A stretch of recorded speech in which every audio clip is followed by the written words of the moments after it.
I don't know that I would have stayed in the ministry if it were not for my time on the farm with Tom on his back porch. It's all about habitat, the place where we raise our family, the way we create space for thriving. We pay our debt to the past by putting the future in debt to us. This is Pod Strangely Warmed, a place where we tell the good Methodist story, where we have conversations that invite followers of Jesus to seek after that loving, just, and free world that God imagines for us all, and have a little fun along the way.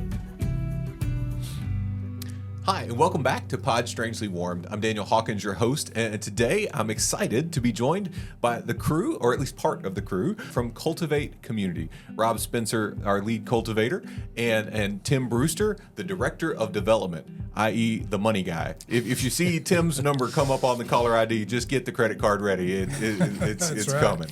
But it's in service of some really amazing ministry. Thank you both for coming on the podcast today. We're thrilled to be here. Yeah, thanks for having us. It's going to be good. Cultiv8 Community is a great part of kind of the community of the Horizon Texas Conference. I know it's not an official designated ministry of, it's a 501c3 of its own, but we are thankful to be a part of telling the good story and hear about the good work. But before we get there, Rob, can we take a minute to get to know you and Tim just a little bit? Right? We've asked you to bring something, a self on a shelf, right? That kind of introduces us to you and something that matters to you. What did you bring today? Yeah, so I brought a picture of a monarch butterfly that was taken out at the farm where we live and where we do a lot of our work. When we first moved out there in 2013, had one of these fly across, and I was reminded of a project I had in the fourth grade. And so I went inside and Googled monarchs and noticed they were in a significant state of decline. And so we started doing native habitat restoration at the farm, primarily for monarchs. And got connected to the University of Kansas, and that was kind of how we started doing kids camps. So I brought this because these monarchs, not only do I love them, but they helped us get started. Very cool. Rob, tell them about the tag.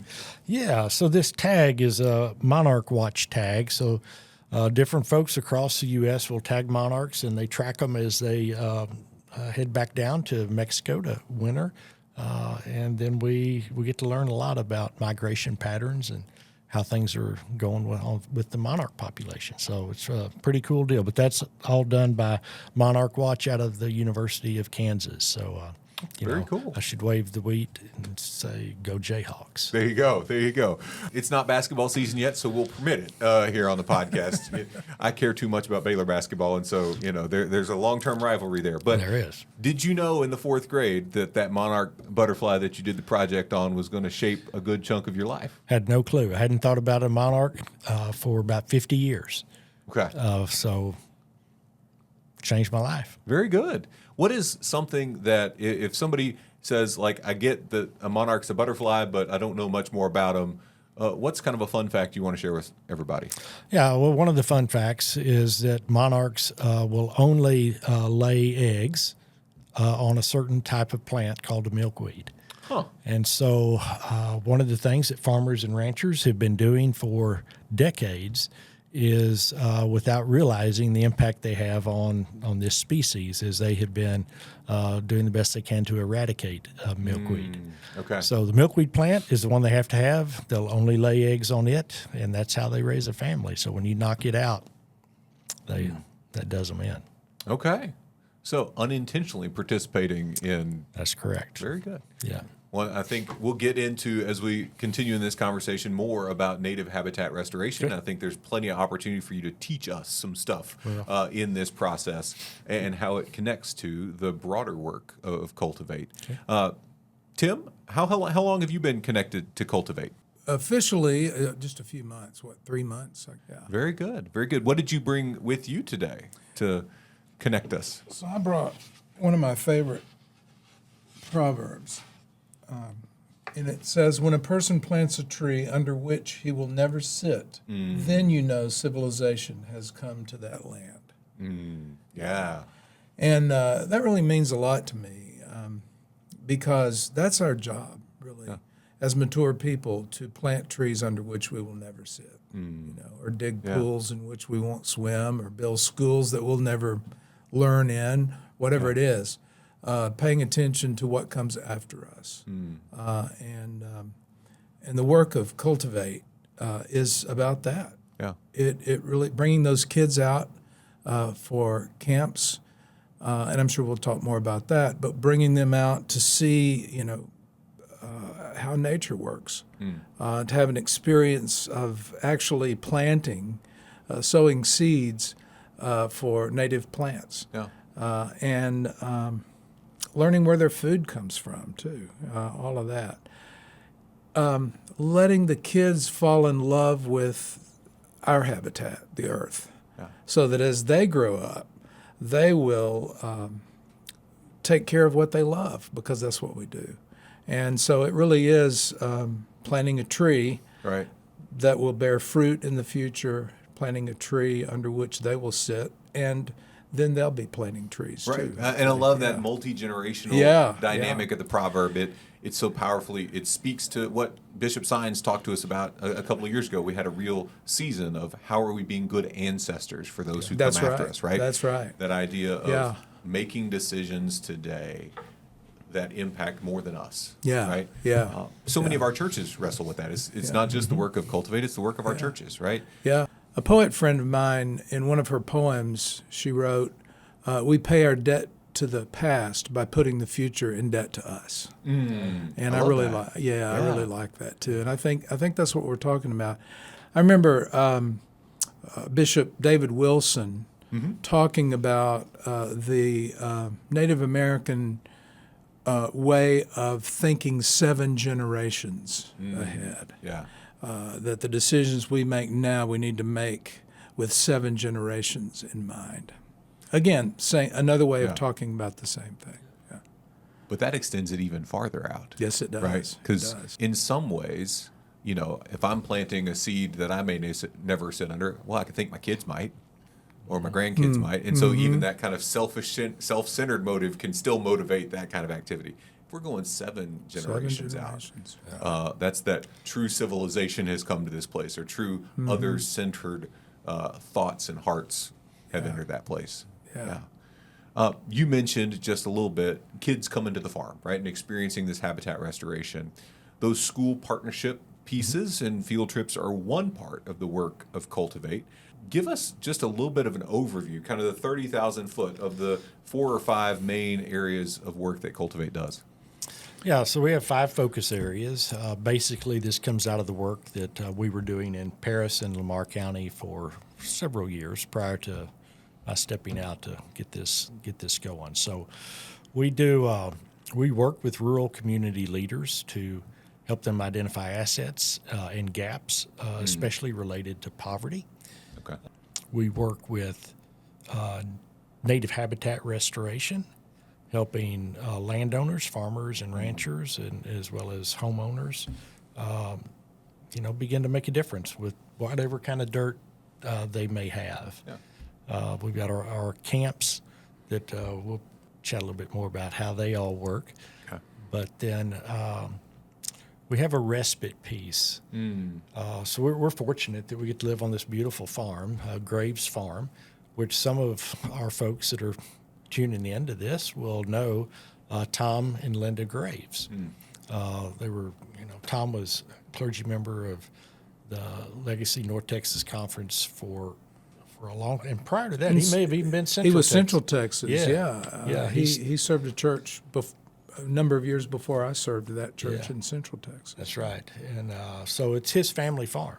Okay. And so we get to go out there. I used to, when things would get rough in the church, I'd call Tom at times, and he'd give me directions, and I'd drive out in the middle of nowhere and sit on the back porch with him, and things got better. Well, that back porch is the farm where we now live. And so we have a respite piece to provide opportunities for especially clergy and church staff and their families to come out. So those are the pieces that we have, along with the housing piece. Okay. We are helping first-time homeowners that often don't get a chance to get in a home.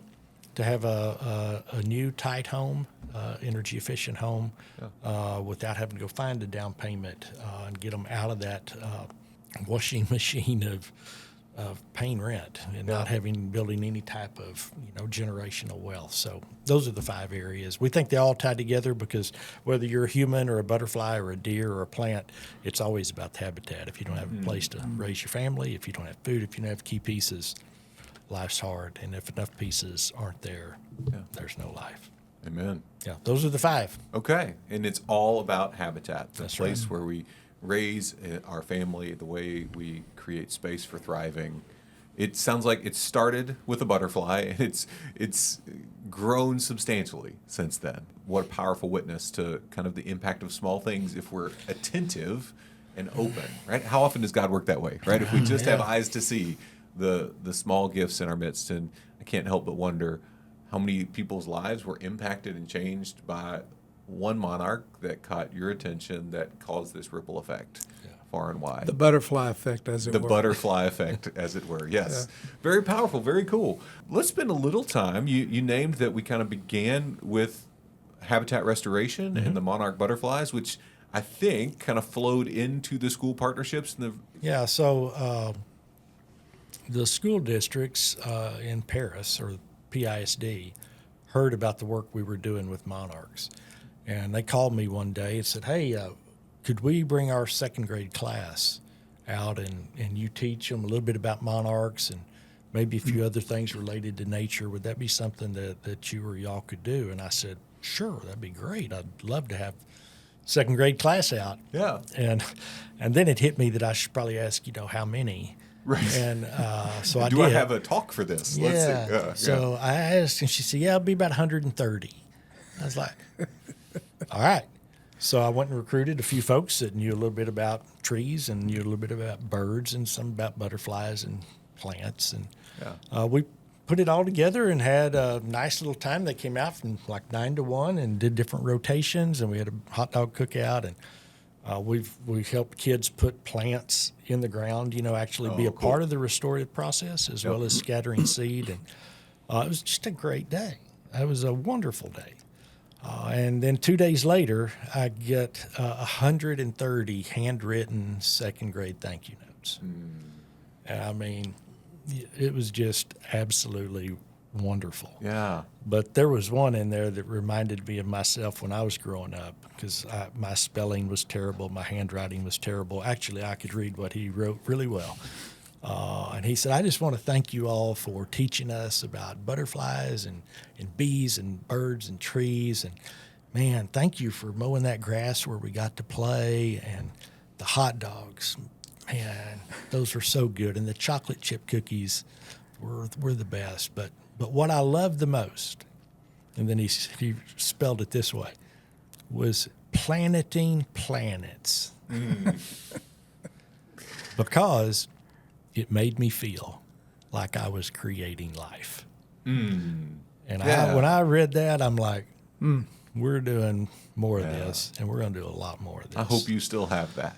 I do. Good. I do. That I've got that one. It's a great one. So good, so good. And just a powerful grounding and reminder of why you're doing what you're doing. Planeting planets. That's right. So you can feel like you're creating life. For those of us who are unfamiliar with the habitat restoration process and like what's involved with it and why it's necessary, what is involved with it and why is it necessary, right? We drive down the highways, we see grasslands and trees, things on either side of us, and it's looked the way it's looked my entire life, so that must be natural, right? Yeah. Or is it? Yeah, well, some of it's not. Okay. So having native habitat in place is so important for all species. A broad diversity of plants that are native to a specific area allows all the creatures in that area to thrive. But over time, for cattle operations and for industrial ag, we've gone in and have made some significant adjustments to the land. And we need to do some of that. But in the process, a lot of invasive species have choked out the native plants. And so that affects all of the wildlife. And native plants are, wonderful plants to have, because of what they are able to provide to so many different species, but also they help hold water on the land. So take Bermuda grass. Most of our cattle ranchers plant Bermuda grass for their cattle, and a Bermuda grass root will go down, 6 inches or so. And so when the rain comes, that 6 inches can hold water, but anything below that water is just gone. You lose it. Okay. But a native grass will have roots that go down 6 to 12 feet or more into the ground. Okay. And so when the water comes, it stays in the land. And that helps so many other species. Those roots don't go quite as deep. And so having those in place is just huge. It's also beautiful. And to look at something that's just a monoculture compared to something that's so diverse, like native habitat and the life that it brings, it's extremely important. It's important to our future as a planet. It's very important. We're going to lose species. But when you start flipping it back, it's pretty cool what happens. That is pretty cool. Is that a quick process, a slow process? What, you've been doing that work on the farm for about 10 years now? Kind of where are you at in that stage? So it's a slow process, but we've been able to make some headway. But restoring land is not something that happens overnight. So, if things were to really work well, you could restore a piece of property in 3 to 5 years. If you're growing trees and other things, it would take longer. It's not a short-term thing. Now, when you have folks out on the farm today, is it just at the farm, or do you have partnerships with other local landowners? Is this work at the Graves farm, or is it expanding? So it's expanding. Most of our work is at Graves Farm, but we also have a really good relationship with all 3 of our camp and retreat centers in the horizon with Glen Lake and with Bridgeport and with Prothrow. And so we hope to be expanding our camps there. And we're going to be doing native habitat restoration on those sites. Oh, very cool. As well. But we have a partnership right next door to us with the largest native habitat restoration company in the U.S. called Resource Environmental Solutions. They are restoring. Our farm is a 300-acre farm, and we lease 100 acres of it. That's what we're restoring. But they have River by Ranch right next door to us that they're restoring. And it is a 15,000-acre ranch. Oh, wow. Okay. It's a project funded by the North Texas Municipal Water District that built a lake just north of Bonham. And when you build lakes in Texas, you got to go buy mitigation property. And so it's a 15,000-acre lake. They went and bought a 15,000-acre ranch. It was right next door to us. They're flipping it back to what it was 100 years ago. So it is a 20 to 25-year long-term project. 15,000 acres, $136 million.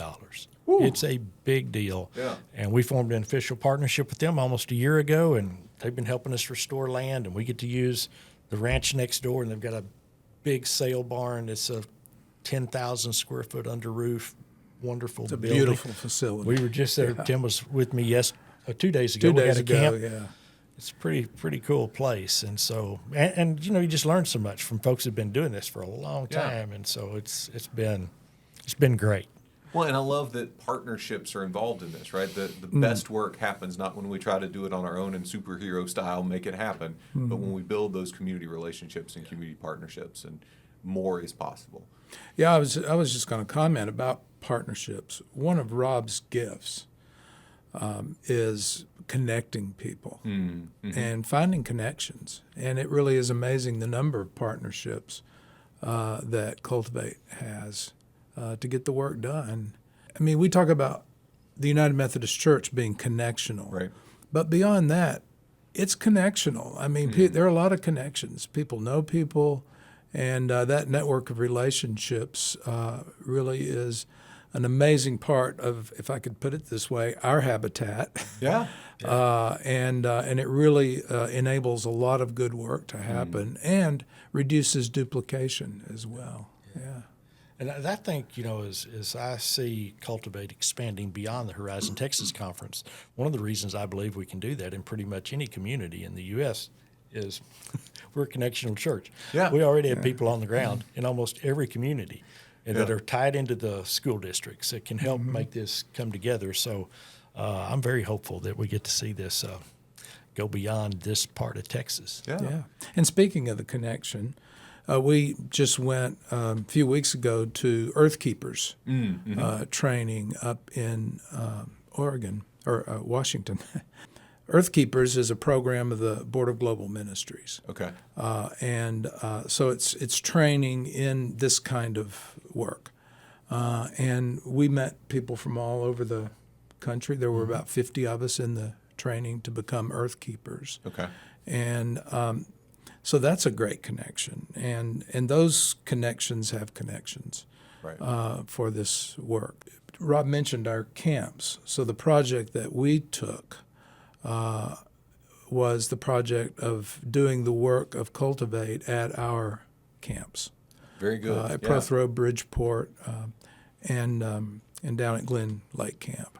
And that's going to be a really exciting thing, to have those places become places where school districts can take kids for day camps, where summer campers in the 2 camps that have summer camps can also experience the same kind of thing as part of the camp curriculum. Yeah, they can help be a part of the restoring process. Yeah. And so we have so much traffic going in and out of our camping and retreat centers that we believe that when kids are doing that restorative work, that when their parents come to pick them up or or drop them off, that they're going to be showing them, hey, look, this is what we've been doing. And then we hope there's a ripple effect from that. For sure. That goes out to local churches and in their homes. And so we're pretty excited about that. That is really cool. And the holistic work of the church kind of comes all into play there, right? Yeah. We are restoring the earth, but we're also in a place where we're invested in the lives and the spirits of young people. And, if our kids are coming to camp and experiencing the gift of camp while also having that moment where they get to be a part of planeting planets and helping bring forth life, right? They see the interwoven nature of our spirits and God and the connection and all of it working together with the planet we live on and the community we thrive in. And that's just really beautiful. And you don't know if those planets, those kids' planet, become the monarch butterfly of somebody else's future 50 years from now, right? Yeah. What a beautiful kind of potential impact here. Let's spend a couple of minutes. You've got an incredible team. You've pulled together a great team of folks over the last 3.5 years. Give folks a few shout-outs and tell us a little bit about the work they do in helping build this connection. Kelly Carpenter's our COO. I'm thrilled to have her on board with us now for a year. And I'm not going to name them all, but I can tell you this about the 10 folks we have on our team. 9 are United Methodist, 5 are United Methodist clergy. And so, to have Tim join us this past summer, John Thornburg has just come on. I mean, we've got some folks that I'm thrilled to have on our team, but I love working with. Yeah. And that we get to do this together. It just, I'm just loving it. It's a gift. Well, yeah, Well, some of it's a gift. Well, let's pause for a second. Right, the cameras aren't going rolling. Tim's not here. How's he doing? Is he doing okay?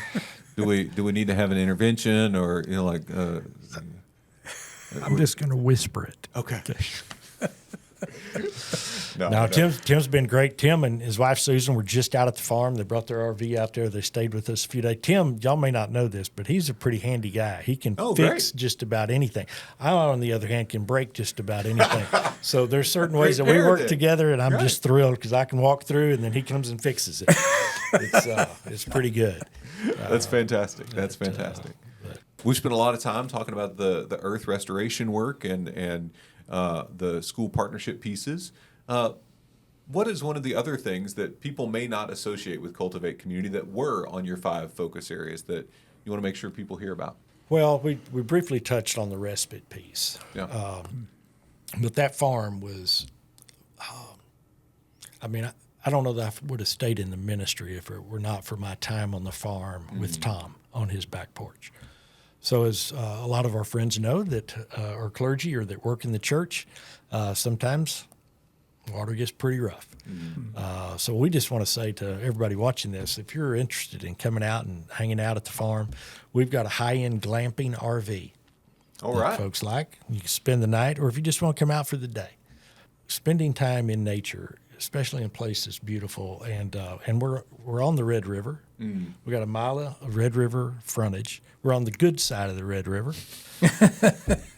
and so she'd come out and hang out. It's real interesting what nature, how nature can heal your soul. I was talking with one of the employees at Res the other day, Resource Environmental Solutions, and he said, Rob, he's one of their top guys over there now. He said, when I was in high school, I didn't have any friends. And the trees became my friends. So there's something about, that God has put into this world, that we're just spending time in nature. There's a connection. So our mission statement is that we connect neighbors to neighbors, engage people with nature, and restore life-giving habitats. But the connecting neighbors to neighbors is not just humans to humans. It's connecting them to butter. It's connecting them to trees where you may find friends you didn't even know you had. So we're excited about that. Very so good. Come out and see us. That'd be the one thing I'd say to this group. Hanging out on the farm and down on the river. I don't know. You want to say anything about that? Oh, it's fantastic. It's beautiful. It's beautiful. The place where the RV is overlooks a lake on the property, and up on the river, there's a great place to view wildlife, eagles, soaring, or deer, all kinds of wildlife, and it is very peaceful. Well, and much needed in a world where kind of our chief struggle often is distraction and busyness, Yeah, that's right? Where right. slowing down feels near impossible. Yeah. Tell us, does the cell signal work or not? It does not. Amen. Yeah, it is iffy at best. Okay. Which is okay. Which is, in that kind of moment of respite, actually a real gift. And its own way. for a long, long time back, not in your day, but in my day, we made it without them. We did. So you can It do is without them doable. for a few hours. You can make it work. I was talking with somebody the other day and asked them the question, when was the last time you were bored? Right? Because boredom can be a gift, right? That intentional, because now you get in line at the coffee shop, and what do? You pull your phone out and you're looking at whatever, Right. That used to be a time where you'd have to sit and maybe talk to somebody and become a That's neighbor right. meeting a neighbor, right? Where that distraction is just far too easy and far too close at hand today. So, Tim, you are the director of development here, right? Rob invited everybody to come and see the farm and to be experienced of the ministry. Do you have an invitation for everybody? And my official title actually is development cultivator. Okay, We're all cultivators. That's right. He's the lead cultivator, and everybody's a cultivator. Okay. Yeah.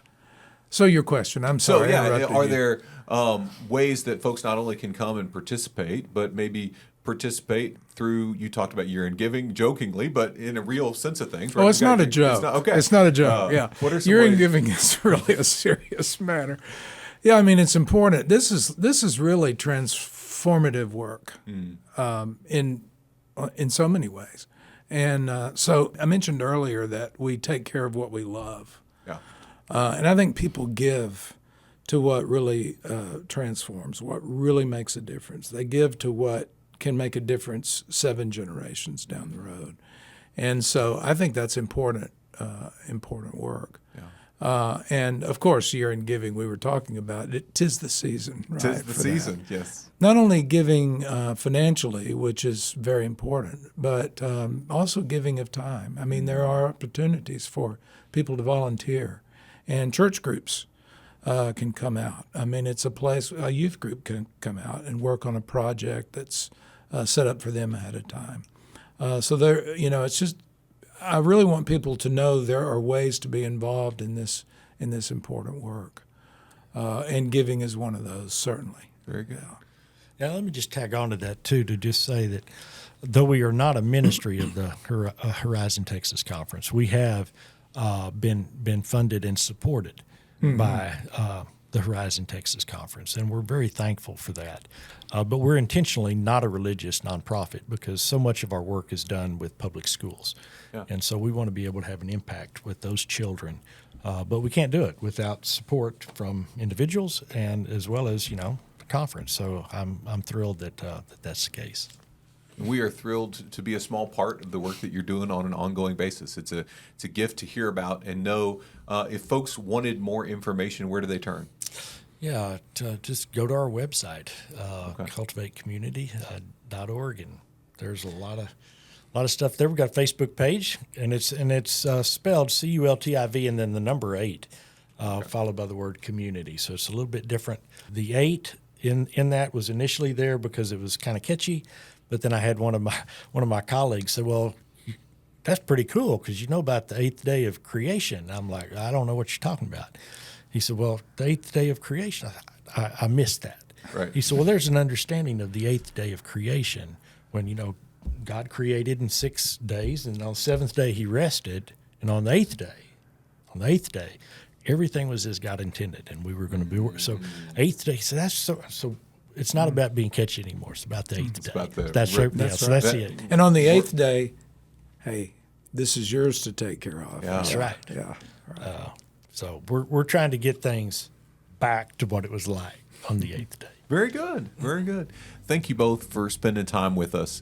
As we close, if there was one thing you wanted people to hear today, if they heard nothing else, what is that one thing? Come see us at the farm. Amen? That, for sure. It makes a big difference when you're there and you can see what's going on. It makes all the difference. Amen. Tim, thank you for your time today. Rob, thank you for your time today. Thank you. And thank you for joining us today on Pod Strangely Warm. Until next time, I'm Daniel Hawkins.